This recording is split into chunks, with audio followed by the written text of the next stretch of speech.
is no end in sight to the trade row between South Korea and Japan over limits imposed by Tokyo on the export of high-tech materials to Seoul.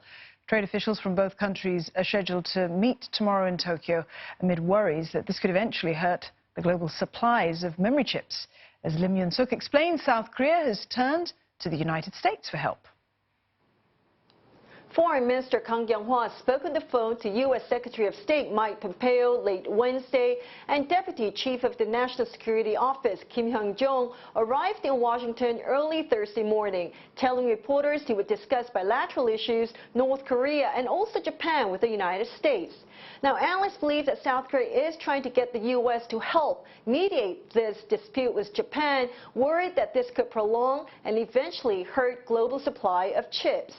Now, meanwhile, the ruling party is seeking to include up to 300 billion won, about $255 million US, in the extra budget bill to help upgrade South Korean companies so that South Korea's conglomerates won't need to rely heavily on Japan for its materials.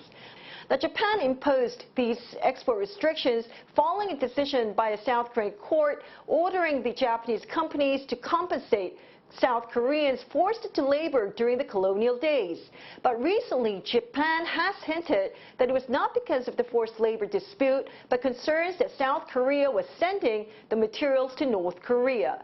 Now, South Korea's government has many times denied these allegations, urging Japan to stop or provide evidence to back up its claims. Meanwhile, a lawmaker from a minor opposition party, Ha Tae-kyung, now says it wasn't South Korean but Japanese firms that smuggled those strategic items to North Korea. 일본에서 한국이 핵무기에 사용되는 불화수소를 북한에 밀수출했을 수 있다는 궤변이 나오고 있는데요. 정작 북한에 불화수소를 수출한 나라는 한국이 아니라 일본이다.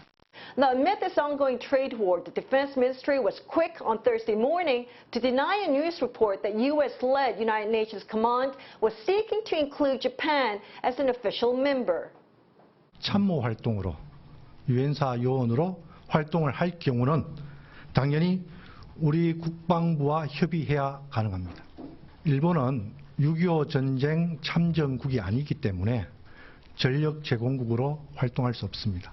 일본의 참여는 논의된 바 없습니다. 검토한 바도 없습니다. Now, South Korea and Japan are scheduled to hold working-level talks in Tokyo on Friday, but analysts are doubtful they're able to agree on anything as they still remain very far apart on many of the issues. Lim Yun-suk, CNA, Seoul.